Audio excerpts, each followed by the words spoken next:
여러분 안녕하세요. 쭈쌤입니다. 오늘은 4강 유통경로와 유통이론을 함께 공부해 보실 차례인데요. 이제 선생님이랑 벌써 4시간째 공부를 하고 계시면서 여러분들이 유통경로의 개념에 대해서 점점 더 익숙해지시고 계실 거라고 저는 믿습니다.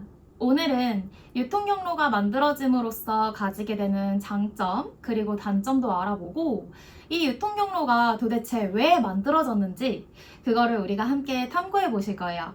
그럼 한번 시작해 볼까요? 여러분들 교재로는 17페이지를 펴주시면 됩니다.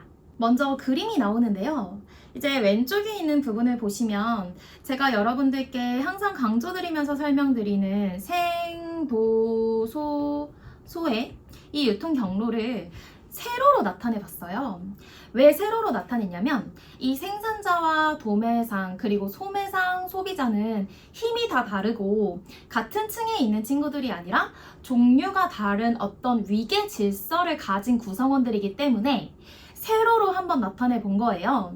그래서 우리는 이 위계 질서를 가진 단계를 가진 연속적인 단계를 가진 이 유통 경로를 다른 말로 수직적 유통 경로라고 부르게 됩니다. 연속적인 단계가 존재하기 때문에 우리가 이 유통 경로를 수직적 유통 경로라고 부르고요. 선생님이 이전 시간에도 한번 언급을 드렸었지만 우리 최종 소비자에 가까운 유통 구성원일수록 앞에, 우리 눈 앞에 보이잖아요. 그래서 이런 구성원을 전방에 가깝다라고 표현을 해요. 그래서 여러분들 교재에서는 후방, 전방이 지금 거꾸로 표시가 되어 있어서 소비자 쪽일수록 전방이다라고 고쳐주시고 이제 우리 소비자 눈에 보이지 않는 물건이 만들어지는 쪽인 생산자 쪽을 우리 눈에 보이지 않는 뒤쪽에 있다라고 해서 후방이라고 부릅니다. 이 개념은 매우 단순해요.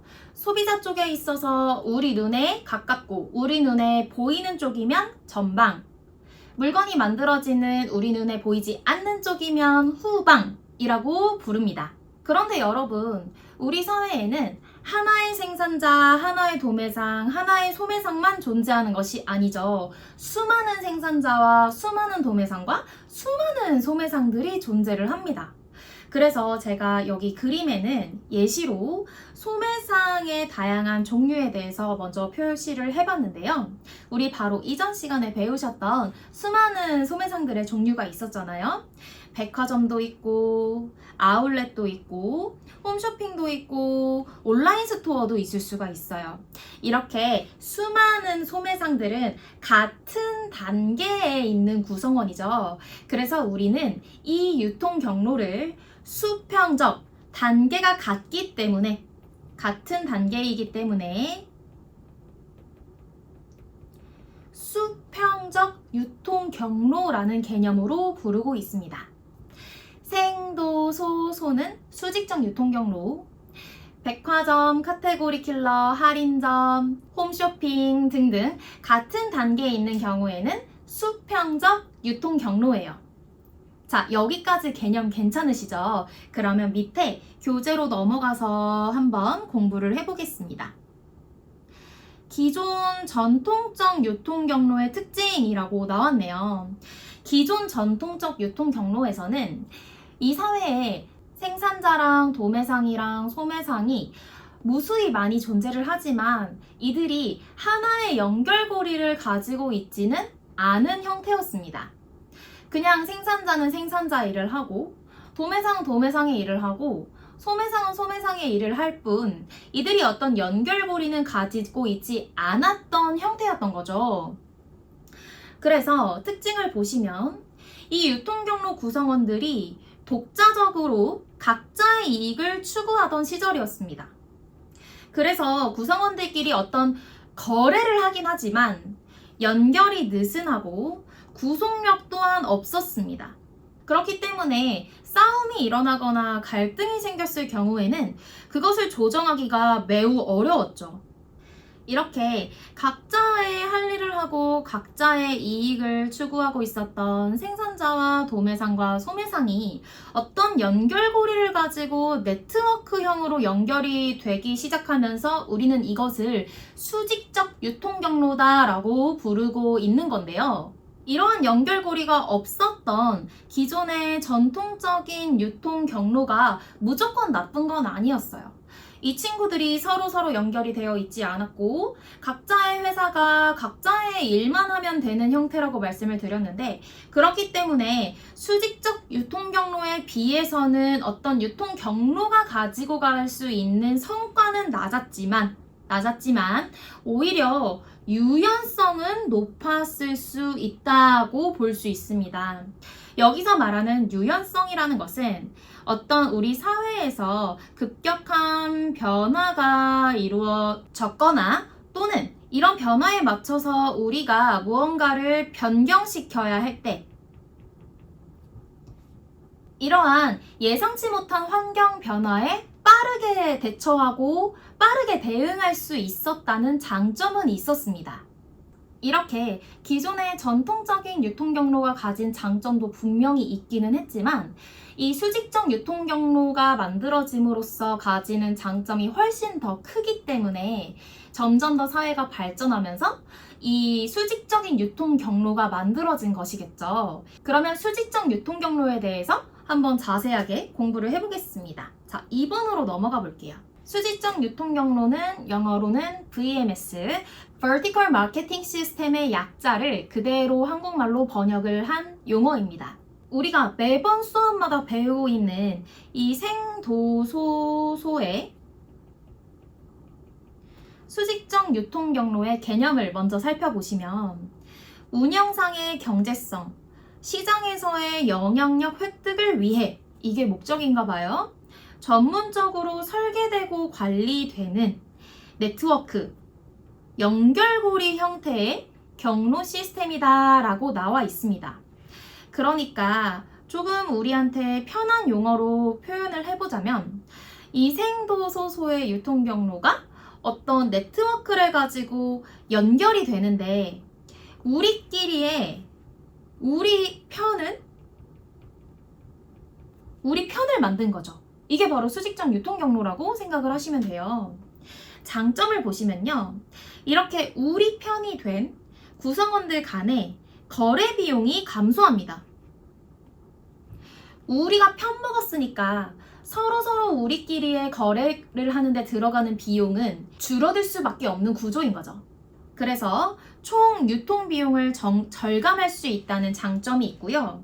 두 번째는 생산자도 이 유통 경로에 포함이 되기 때문에 원자재 부품을 안정적으로 확보할 수 있다는 장점이 있습니다. 어떤 사회 변화라든지 국제정세 변화에 의해서 가끔 어떤 원자재 수급이 어렵다, 원자재를 구하기가 힘들다, 이런 이슈들이 발생을 하는데, 수직적 유통 경로를 가지고 우리 편이 있으면 우리한테는 손쉽게 원자재를 공급을 해준다라는 거죠. 자, 세 번째, 혁신 기술을 보유하는 것이 가능하고, 마지막 네 번째는 진입 장벽이 형성이 됩니다. 제가 위에 그려드렸던 그림처럼 우리 편이라는 하나의 팀이 만들어진 거잖아요.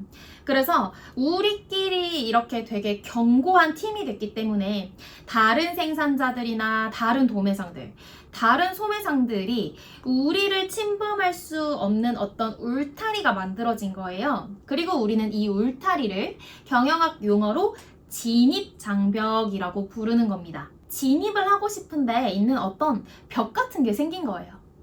그러면 이제 단점으로 넘어가 볼게요. 단점도 있네요. 뭐냐면 이 수직적 유통 경로가 만들어질 때 초기에 자본 투자가 많이 들어가게 됩니다. 하지만 이제 장점의 첫 번째 내용에서 보셨던 것처럼 초기에는 자본 투자를 많이 해야 되지만 한번 우리 편이 만들어지고 나면 거래 비용은 감소하게 되기 때문에 투자를 할 만한 가치가 있다라는 거죠. 자, 두 번째는 시장 변화가 생겼을 때 기민하게 대응을 하기가 어렵다. 위에서 보셨던 내용이랑 반대되는 내용인데, 유연성이 상실할 수밖에 없다라는 단점이 있습니다. 이거는 중요하니까 별표 하나 치고 갈 거고요. 왜냐하면 이게 지금 수직적 유통 경로라는 하나의 유통 시스템이 만들어진 건데, 이 하나의 통일된 시스템이 만들어져 버렸기 때문에 어떤 변화가 발생했을 때 우리 회사만 대처를 하면 되는 것이 아니라 생도소소가 한꺼번에 대처를 하고 변화를 주고 대응을 해야 되는 거잖아요. 그래서 이 연결이 없었을 때보다는 유연성은 적어진다는 이런 단점을 가지게 되는 거죠. 18페이지로 가시면 3번에 기존 전통적 유통경로와 수직적 유통경로의 차이라고 해서 표가 하나 보이실 거예요.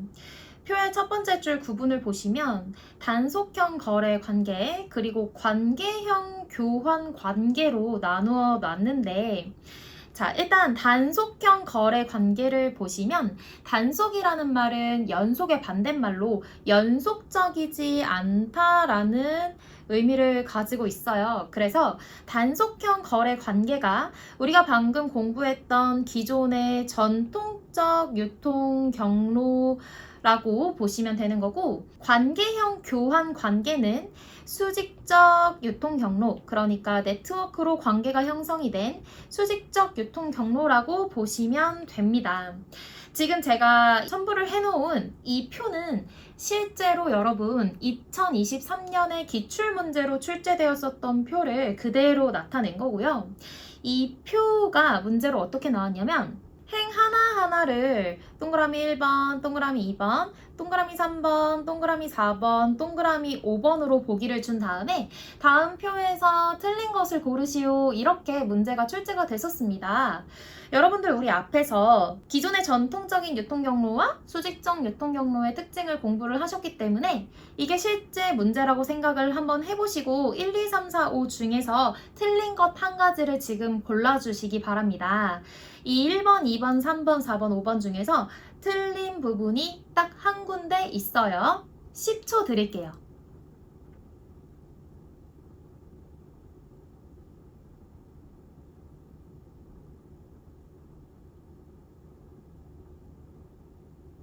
네, 정답은 4번인데요.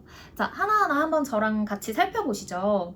먼저 이 전통적인 유통 경로, 그러니까 단속형의 거래 관계에서는 첫 번째, 거래처에 대한 관점이 단순한 우리의 고객입니다. 물건을 넘겨주고 돈을 받기만 하면 되는 그냥 수많은 고객들 중에 하나인 거고요. 거래 경험의 중요성은 그래서 낮습니다. 이 고객이 우리의 단골이든 뭐 두 번째 구매자든 세 번째 구매자든 그런 게 중요한 게 아니라 그냥 단순히 거래를 하는 것이 중요한 상황인 거죠. 그리고 신뢰도도 낮습니다. 수직적 유통 경로처럼 우리 편을 먹은 게 아니기 때문에 믿고 안 믿고가 중요한 게 아니에요. 거래만 잘하면 되니까. 자, 4번. 잠재 거래선의 수가 소수다라고 나왔는데 아니죠. 우리 지금 아무도 우리 편으로 만들지 않았잖아요. 우리 아직 팀을 만들지 않아서 이 세상에 존재하는 모든 구성원들이 다 우리의 고객이 될 수 있다, 그런 개념이에요. 그래서 잠재 거래선의 수가 많다, 누구나 우리의 고객이 될 수 있다라는 개념이고, 거래선의 차별화 정도 낮죠. 이 수많은 거래선들이 우리한테는 다 똑같은 거예요. 아직 우리 편 안 만들었으니까. 자, 그런데 관계형 교환 관계로 넘어가 보시면 먼저 거래처에 대한 관점은 우리 편 먹었잖아요. 그래서 우리와 함께 성장해 나가야 되는 동반자의 관계라고 표현을 할 수가 있겠습니다. 거래 경험의 중요성 높고요. 왜냐면 우리 편이니까 신뢰도도 높아야 합니다. 잠재 거래선의 수가 여기도 이제 반대로 다수라고 나왔는데 우리는 이미 편을 먹은 상태이기 때문에 다른 사람이랑 배신할 수 있어요? 배신할 수 없어요. 그래서 잠재적인 거래선이 많지 않습니다. 소수다라고 바꿔주셔야 되고요. 마지막으로 거래선의 차별화 정도가 아주 높죠. 왜냐하면 우리 편 먹은 우리 거래선끼리 거래를 더 많이 해야 되고 어떤 혜택을 줄 수 있는 상황이라면 우리 거래선 안에서 혜택을 줘야 되니까요. 이 부분에서 시험 문제가 나온다면 이렇게 문제가 나올 수도 있겠구나 하고 여러분들이 한번 느껴보셨으면 좋겠습니다. 다음은 4번 수직적 유통 시스템의 형태로 넘어가 볼 거예요. 밑으로 내려가시면 이 수직적 유통 시스템의 형태가 세 가지로 분류가 되어 있는데요. 첫 번째가 회사형, 기업형 시스템, 두 번째가 계약형 시스템, 세 번째가 관리형 시스템입니다. 자, 먼저 회사형, 기업형 시스템을 보시면 회사형 시스템이라고 할 수도 있고 기업형 시스템이라고 할 수도 있어요. 이 친구는 수직적 유통 경로상에 한 구성원이 다음 단계에 있는 구성원을 소유하여 지배하는 형태입니다. 소유를 하려면 자본력이 좋은 구성원이 있었구나 라고 우리가 단순하게 추측을 해볼 수가 있겠는데요. 이 회사형 또는 기업형 시스템은 두 가지 종류로 나뉘어져요. 전방 통합이 있고 후방 통합이 있습니다. 전방이라는 말이랑 후방이라는 말 제가 오늘 수업 시작과 함께 한번 말씀드렸었는데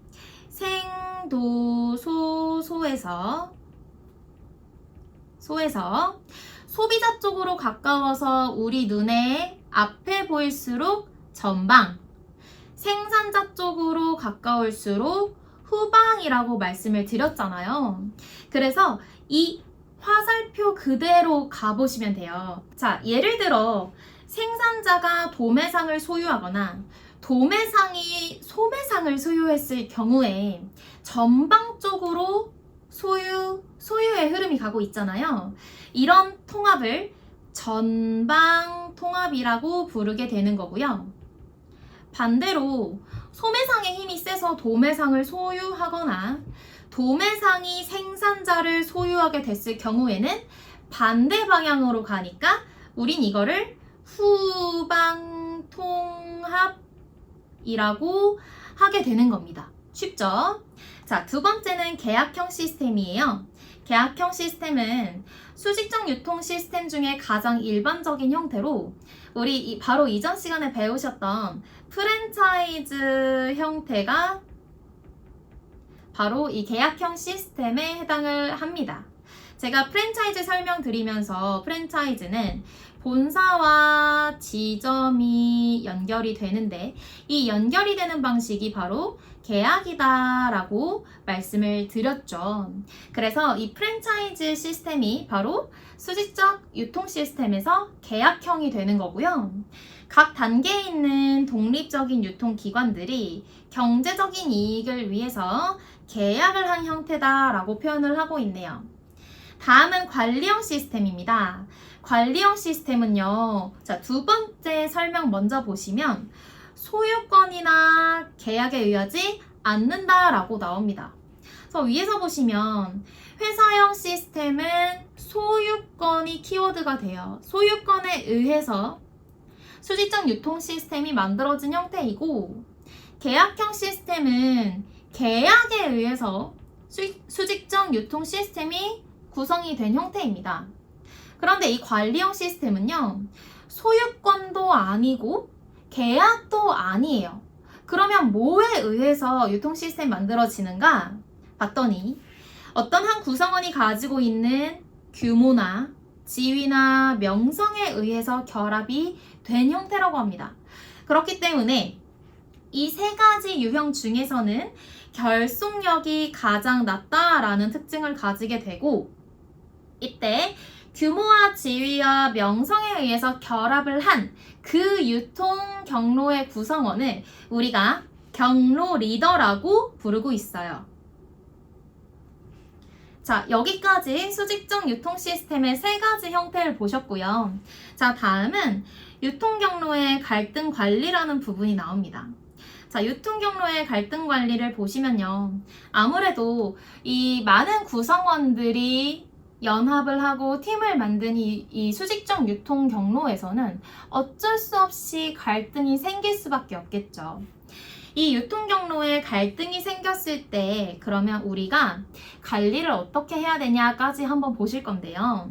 먼저 수직적 유통 경로에서 갈등이 생기면 수직적 갈등이라고 하고 수평적 유통 경로에서 갈등이 생기면 수평적 갈등이라고 합니다. 자, 이거는 용어를 그대로 갖다 쓴 거기 때문에 어렵진 않아요.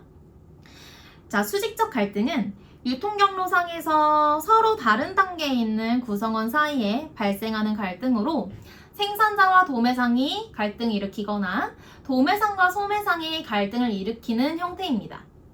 수평적 갈등은 유통 경로의 동일한 단계에서 발생하는 갈등으로 예를 들어서 업태 간 경쟁이 있고 업태 내 경쟁이 있다라고 이 개념을 다시 주었는데요. 업태 간 경쟁은 뭐였나요, 여러분? 업태 간 경쟁은 예를 들어서 백화점과 홈쇼핑 사이에 갈등이 일어난 경우를 업태 간 경쟁이라고 하죠. 둘 다 소매상인데 다른 종류의 소매상끼리 경쟁을 하게 됐을 경우에는 업태 간 경쟁이 되고요. 업태 내 경쟁은 뭐였죠? 예를 들면 A 백화점과 B 백화점이 경쟁을 하는 경우 같은 백화점끼리 경쟁을 하게 되니까 이걸 우리는 업태 내 경쟁이라고 부른다고 했습니다. 자, 세 번째는 복수 경로 갈등인데요. 여기서 먼저 복수 경로라는 것은 두 개 이상의 경로가 있어서 복수 경로라고 부르게 되는 건데 예를 들어서 그림으로 표현을 해드릴게요. 어떤 생산자가 같은 지역에 두 개 이상의 경로를 가지게 되는 거예요. 같은 지역 안에 생산자, 도매상, 소매상의 경로가 있는데 하나 더 생산자, 도매상, 소매상의 경로가 또 있는 거죠. 이런 경우에는 생산자가 특정 시장에 두 개 이상의 유통 경로를 확보한 경우 유통 경로끼리 갈등이 일어날 수 있어요. 이때 우리는 이걸 복수 경로 갈등이라고 해요.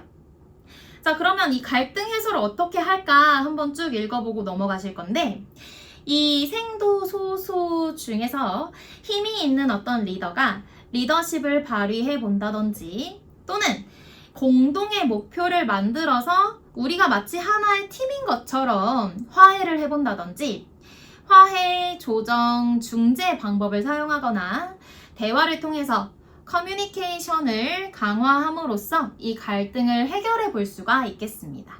자, 그럼 다음 페이지로 넘어가서 19페이지 가볼게요. 자, 19페이지에는 옴니채널이라는 개념이 나왔는데요. 비교적 최근에 많이 출제가 되다가 완전 최근에는 조금 사그라들었지만 그 전에 많이 기출이 됐던 개념이기 때문에 언제든지 다시 나올 수 있어요. 그래서 우리 같이 한번 자세하게 볼 거예요. 자, 옴니채널이 등장하게 된 히스토리가 있어요. 그래서 보시면 제가 여기 첫 번째 줄에 적어놨는데요. 이 유통 채널이 처음에는 싱글 채널이다가 멀티 채널, 크로스 채널, 옴니 채널로 발전을 해왔는데 우리가 조금 중점적으로 봐야 되는 개념은 멀티 채널과 옴니 채널의 특징 비교입니다. 싱글 채널이나 크로스 채널은 유통관리사 시험에서는 그렇게 중요하게 다루고 있진 않기 때문에 멀티 채널이랑 옴니 채널 중심으로 보실 거고요. 일단 그래도 각각의 개념을 단순하게 설명을 드리자면 싱글 채널은 생도소소의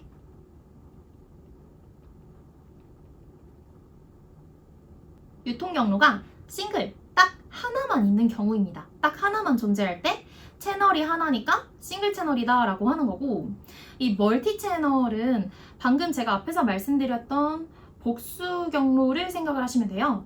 그래서 어떤 특정한 지역에 생도소소가 두 개 있게 되는 거예요.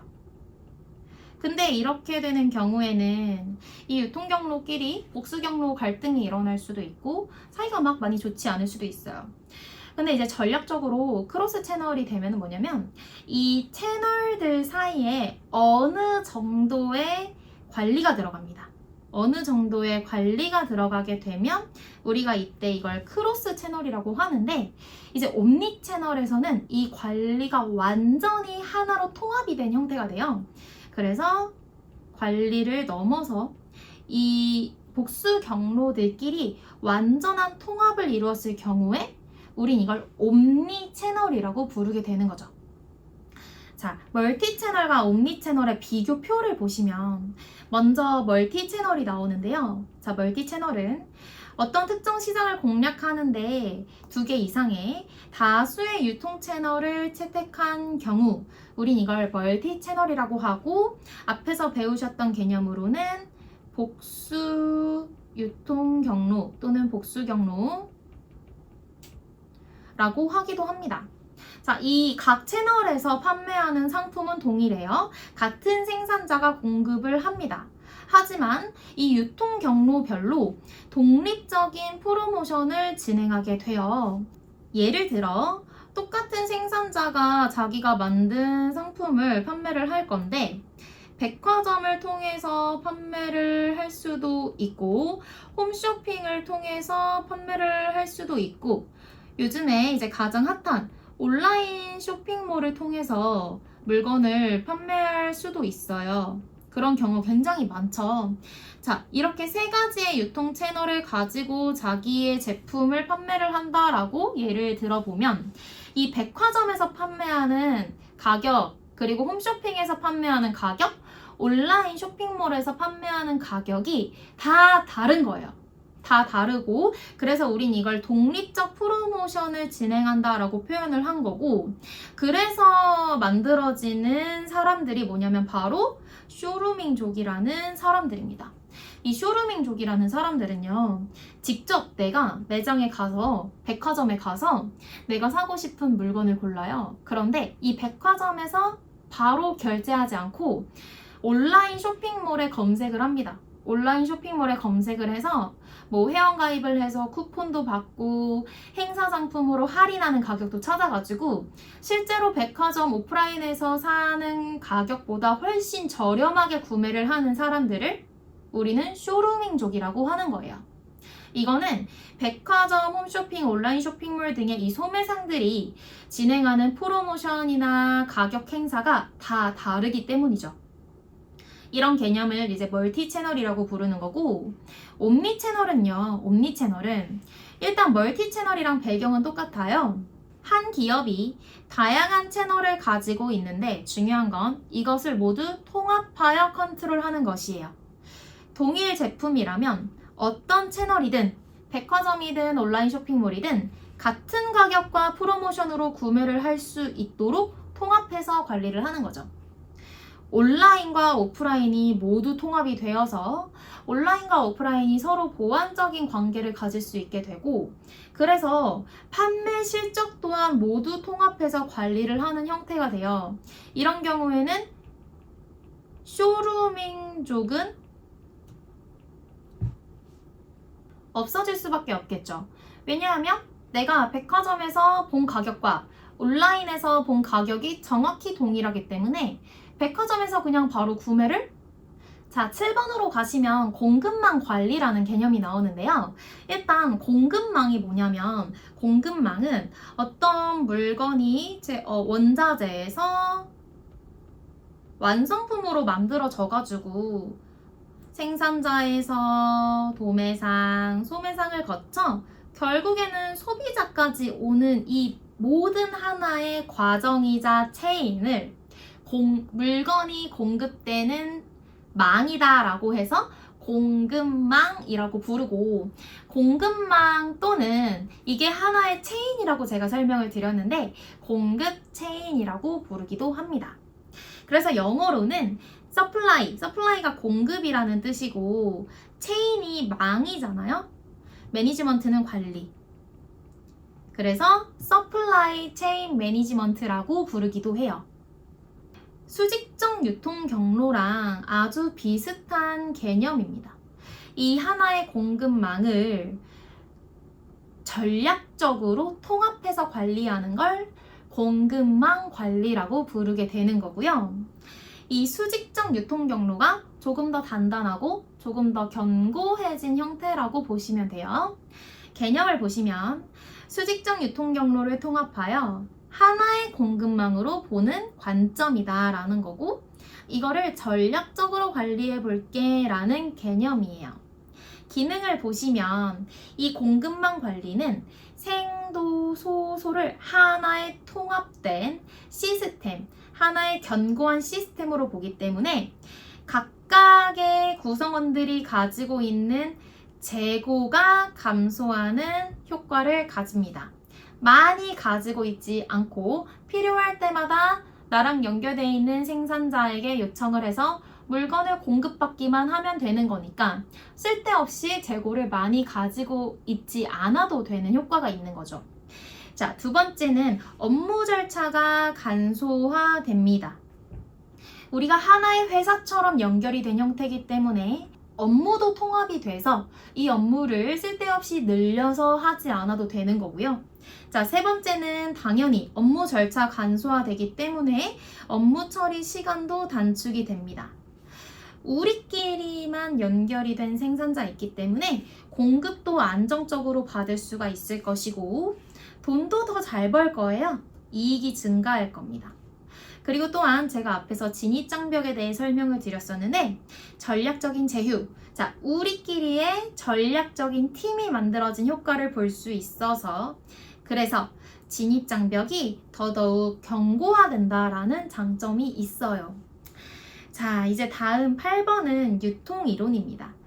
다음 8번에서는 유통이론에 대해서 공부를 해보실 건데요. 이 유통 구성원들이 어떻게 발전을 해왔는지를 설명하는 이론들을 소개를 시켜드릴 건데, 이 유통이론이라는 부분이 매번 시험에서 한 번도 빠지지 않고 출제될 정도로 정말 자주 출제되는 부분이라서 여러분들이 키워드 잡아서 절대로 잊어버리지 않으시도록 공부를 해주셔야 되는 부분입니다. 물론 앞에서 배우셨던 내용들도 다 중요한 내용이었지만 우리 각오 한번 단단히 다지고 같이 유통이론 공부해 보도록 할게요. 자, 8번으로 가셔서 첫 번째, 소매업 수레바퀴 이론이 나옵니다. 자, 소매업 수레바퀴 이론의 키워드는 시간의 흐름입니다. 자, 여러분 수레바퀴가 어떻게 생겼죠? 수레바퀴는 이렇게 바퀴가 이렇게 생겼잖아요. 이게 마치 생긴 모양이 시계랑 비슷하죠? 그래서 어떤 시간의 흐름을 보여주는 지문이 등장하면 아, 수레바퀴구나 이렇게 알아주시면 되는 거예요.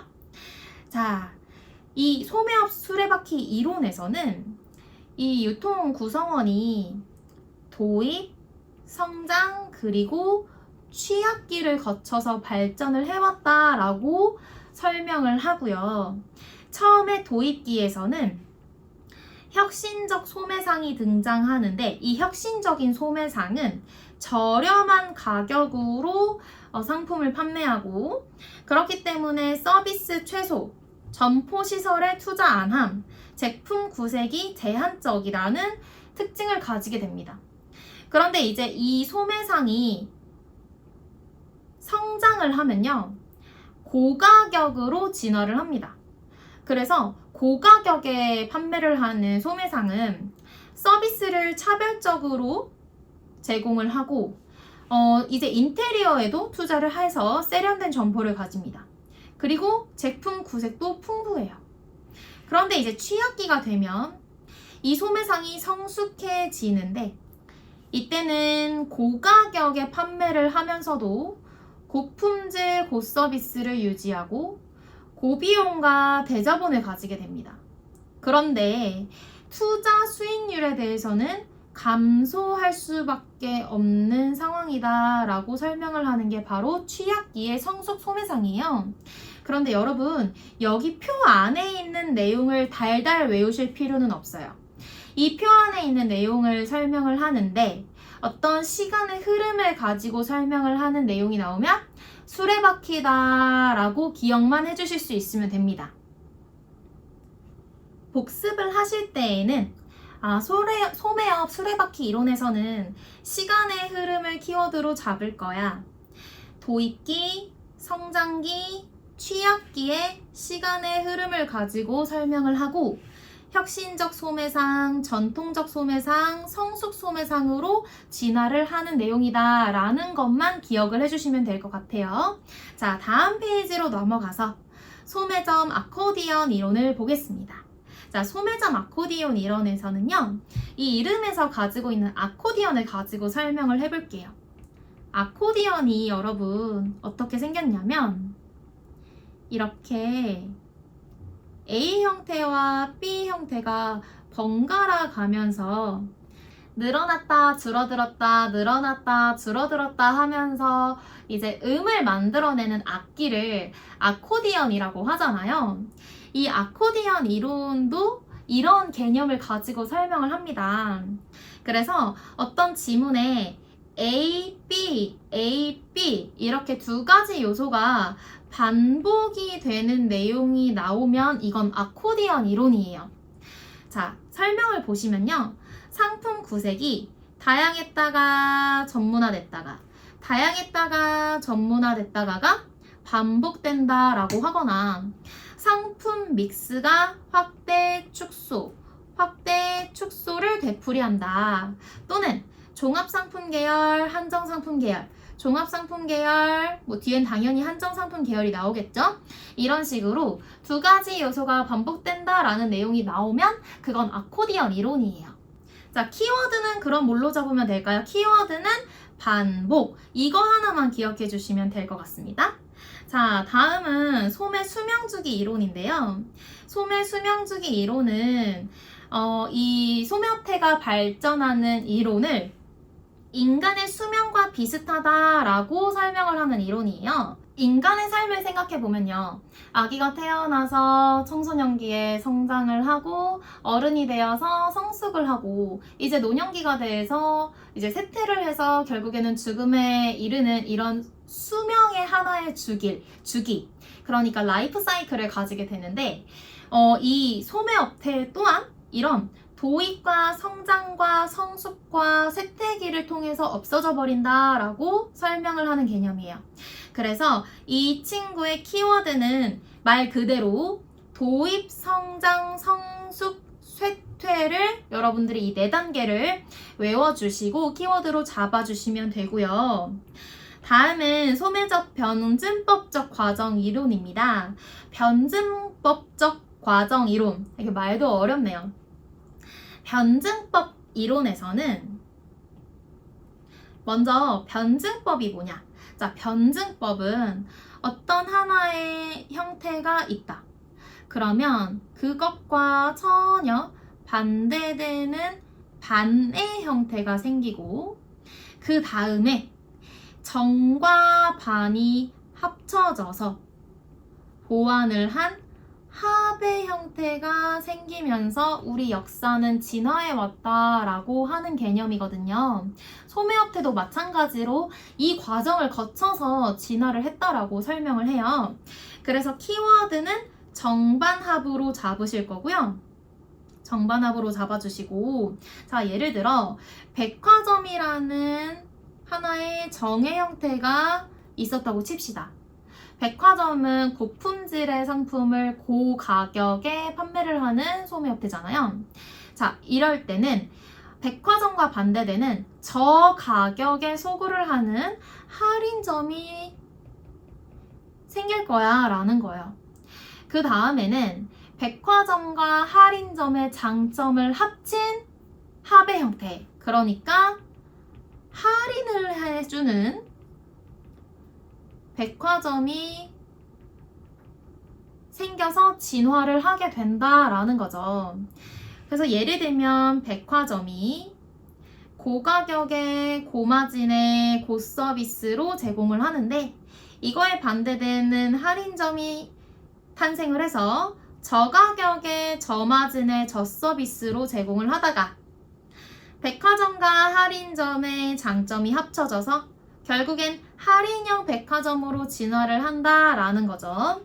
자, 5번은 소매점 진공지대 이론으로 우리가 진공이라는 말은 뭔가 텅 비어있는 빈자리를 의미하게 되는데, 그래서 키워드는 진공 상태 또는 빈자리로 잡아주실 거고, 기존의 소매업태가 다른 유형의 소매업태로 변화하면 그 빈자리가 생기잖아요. 얘가 A에서 B로 변화했으니까 그 빈자리를 새로운 형태의 소매업태가 채우게 될 거야 라고 설명을 해요. 그림으로 나타내 보면 어떤 소매업태가 있었어요. 그런데 이 소매업태가 다른 형태로 변화를 했습니다. 그러면 이 자리는 비어있게 이렇게 되잖아요. 그러면 이 비어있는 자리를 다른 형태의 C 형태의 소매업태가 이 자리를 새롭게 채우게 되면서 진화해 나간다라는 설명이에요. 시장의 다양한 소매점들이 소비자의 선호도가 가장 높은 유통업태 형태로 전환이 되면 결국에는 이 B 형태라는 비슷한 업태로 수렴이 다 돼버리고 자연스럽게 이 빈자리, 이 진공 상태의 빈자리를 독특한 특성의 새로운 유통업태가 채우게 된다라고 설명을 하고 있습니다. 여러분, 오늘 수업에서는 이제 수직적 유통 경로, 그리고 이 수직적 유통 경로를 전략적으로 관리하는 공급망 관리, 그리고 이제 뒷부분에서는 소매업태가 어떻게 진화하고 발전해 왔는지에 대한 설명을 하는 여러 가지 이론들을 공부를 하셨는데요. 앞부분은 이해 위주로 용어에 익숙해진다는 느낌으로 복습을 해주시고, 뒷부분에 있는 이론 같은 경우에는 제가 잡아드린 이 키워드를 중심으로 암기한다는 느낌으로 복습을 해주시면 좋겠습니다. 두 가지 다 워낙 시험 문제에 자주 출제되는 친구들이기 때문에 여러분들이 꼭 복습하시면서 머릿속에 쏙쏙 넣어주시고요. 잠시 일시정지 하셨다가 복습도 해보시고 문제도 풀어보신 다음에 저는 그러면 기출문제 풀이로 돌아오도록 하겠습니다. 자, 여러분 준비되셨으면 우리 기출문제 한번 들어가 볼게요. 1번 보시면 과거 우리나라 전통적 유통산업의 문제점으로 옳지 않은 것을 물었습니다. 자, 이런 문제들 같은 경우에는 우리가 이론상으로 집었던 내용들은 아니지만 우리가 가지고 있는 상식 수준으로 충분히 여러분들이 추측해서 푸실 수가 있는 유형이라서 제가 일부러 하나를 넣었고요. 자, 같이 보시면 1번은 구조적으로 취약했다. 맞습니다. 2번 중소유통업체의 상권 위축이 가속화되었다라고 하는데, 우리나라 전통적 유통산업 너무나 대기업 위주로 이루어지고 발전을 해왔기 때문에 중소유통업체의 상권이 위축될 수밖에 없는 상황이었죠. 세 번째, 유통환경의 전근대성, 당연히 맞는 설명이고요. 물류체계가 발전을 하지 않았었다, 맞는 설명이죠. 5번 보시면 규제 최소 및 지원 풍부라고 나오는데 이거 반대죠. 규제가 너무 강력했고 정부 지원은 부족했다라고 가셔야 맞는 내용입니다. 그래서 정답은 5번이 되겠고요. 자, 2번 보시면 우리 키워드 잡으실 거예요. 제품 구색이 늘었다, 줄었다 하는 과정이 되풀이 된대요. 되풀이 되면 우리 기억나시죠? A, B, A, B 반복이 된다는 걸 키워드로 잡으셨던 정답은 2번 소매상 아코디언 이론이었습니다. 자, 3번 가볼게요. 아래 글 상자에서 설명하고 있는 소매업태 발전으로 가장 옳은 것을 골라라 라고 했습니다. 소비자의 소매점 선택에는 점포가 제공하는 서비스의 정도와 상품의 가격이 영향을 미친다는 가설에 기반한 이론이다. 시장의 다양한 소매점들이 소비자의 선호가 높은 유통업태의 변화로 전환함에 따라서 비슷한 업태로 수렴되고 자연스럽게 독특한 특성의 새로운 유통업태가 출현하게 된다. 보세요. 시장에 다양한 소매점들이 있었대요. 소비자의 선호도가 가장 높은 유통업태의 형태로 전환이 돼서 비슷한 업태로 수렴이 됐다. 그럼 뭐가 생기죠? 빈자리가 생겨버리죠. 빈자리 키워드 기억나시죠? 그래서 정답은 진공지대 이론 2번이 정답이 되겠습니다. 자, 4번으로 넘어가 볼게요. 4번.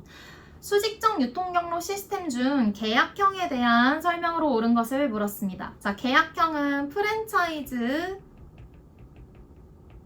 형식이었죠. 자, 1번부터 쭉 볼게요. 제조업자가 유통경로를 소유하고 경영하는 경우에 전방통합이라 한다는 맞는 설명인 것처럼 보이지만 이 친구는 계약형이 아니라 회사형이었기 때문에 정답이 될 수 없습니다. 2번, 도매상이나 소매상이 제조시설을 보유한 경우 후방통합은 맞는데 이것도 마찬가지로 계약형이 아니라 회사형에 해당을 하게 되는 거죠. 치킨, 피자 등 간이 음식의 프랜차이즈 본부와 가맹점으로 구성된다? 아, 이게 바로 정답이 되겠네요. 정답 3번이고요.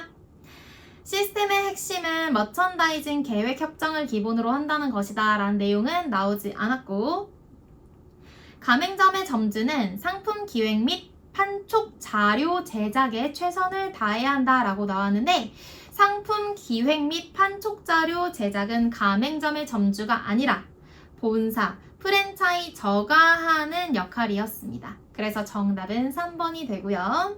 자, 5번으로 가시면 아래 글상자에서 설명하는 개념이 뭐냐 물었네요. 이것은 모든 유통 채널을 재고관리에서 고객관리까지 유기적으로 결합해서 소비자가 동일한 상품에 대해 온오프라인에 관계없이 동일한 가격과 프로모션으로 구매할 수 있대요. 정답 딱 나오셔야죠. 정답은 5번 옴니채널이 되겠습니다. 자, 밑에 정답 보시고 체크해 주시면 되는데 밑에 정답에서 우리 네 번째 4번 문제가 2번으로 나왔는데 정답은 3번이었어요, 여러분. 우리 이제 이론 파트에서 딱 반 왔어요. 제가 이론 수업을 유통관리사 상급에서는 총 8강으로 준비를 했는데 그 중에 4강 벌써 50% 나오셨습니다. 너무 조급해하지 마시고 오늘 설명드린 내용 내가 100% 이해하고 오늘 선생님이 외우라고 했던 거 내가 100% 외운다 이런 마음가짐을 가지고 수업을 들어주시면 여러분들 이번 시험 분명히 합격하실 수 있을 거예요. 저는 그러면 다음 시간에 다시 돌아오도록 할게요. 감사합니다.